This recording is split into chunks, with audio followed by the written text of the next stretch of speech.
Welcome to day 29 of Grow Your Own Food Challenge. I'm going to show you my veggie garden. I'll see how we go today. Again, we've got a bit of wind. I've got a tractor going next door, but I'm going to run you around the veggie garden and show you where we're up to. And I have to say, I'm not heaps proud of where I'm up to. I had seedlings in and they just didn't take, whether the seeds were old or the soil was poor or I missed watering them or something. I don't know. But that sometimes happens. So where I would have liked to say, hey, here we are 30 days later from when we, or 29 days later from when we started, look at all these awesome seedlings coming up. Not much happened, but that's part of it. But I would encourage you, don't get discouraged, just keep going. Have another go to say, righto, they didn't come up. So what I'm gonna do, I'm gonna walk you around the veggie garden and talk to you about where we're up to. Okay, so this is the front corner of the garden. And if we start here, and we go out to that post there, it's about 36 meters. So the system I'm putting in, it's 3 gardens. They're 10 meters wide, 20 meters long. They're all connected, they're one after another, and they've just got a 3-meter road in between. So they'll go 36 meters because they'll have like 2 roads in between. So it's where I'm standing here, 36 meters to that pole, and then the garden goes back 20 meters. The reason I've done that, I'm going to put 1 tap point at the corner of each garden. Then I can get a 30-meter hose reel, and that hose can reach anywhere in the garden because the garden's 10 meters wide by 20 meters long. So a 30-meter hose reaches everywhere. Okay, so I've got my worm farm. You've seen that before.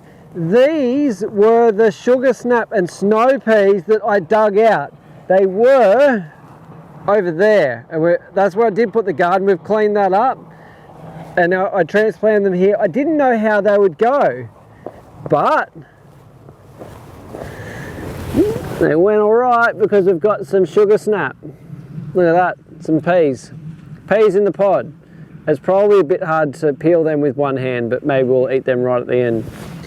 Okay, so we've got sugar snap and snow peas growing up this trellis. On the other side here, we've got some cucumber. They really haven't taken off like I'd want them to, but that's all right. We've got wicking beds. Someone asked me to do a video of how he made the wicking beds. I looked through, I've got a few photos, but not heaps, and I'm not a wicking bed expert. So it has gravel down, then it's got soil, and then we put plants on top, and it's all sealed bathtubs from these pipes. So this is full of water up to, I'd say, that hole there.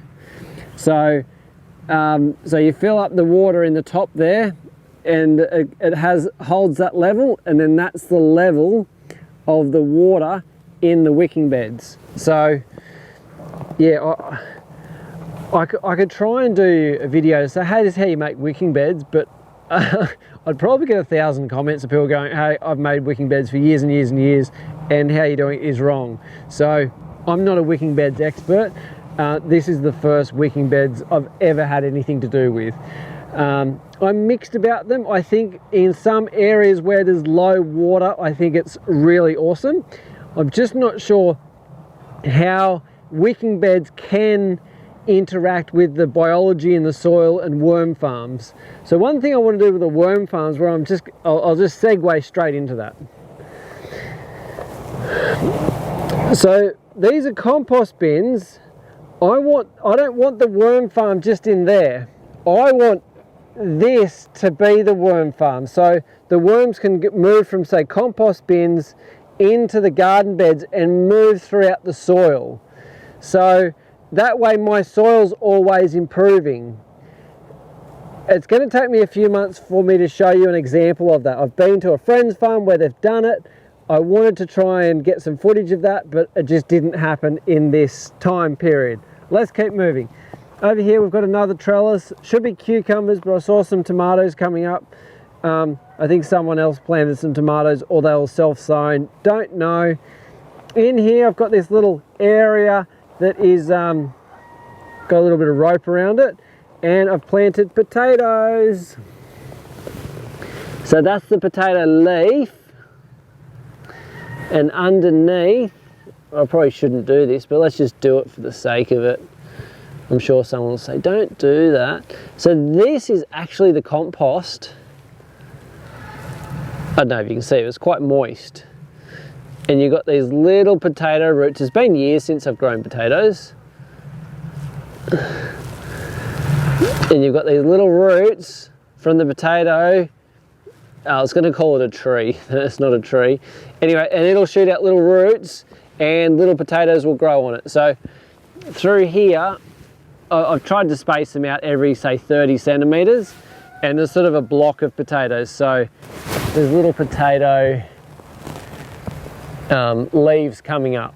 So they're just dotted through. It's probably something, if we looked back over this in about 2 weeks, you'd probably see them all through. What I'm going to be doing, I've got all this mulch sitting here. I'm going to be mulching them quite a bit. Potatoes love mulch, they love moisture. So this is planted out as potatoes. It was a bit of a rush job. See, I'd be harvesting snow peas all the time, so I should have the snow peas here, and I'd be harvesting potatoes, say, once a year. That'll be down the back garden, but you work with what you've got. This here, I've just simply covered, I've put down cardboard, and I've put down like tree mulch. I haven't even flattened it out, so I'm a bit behind.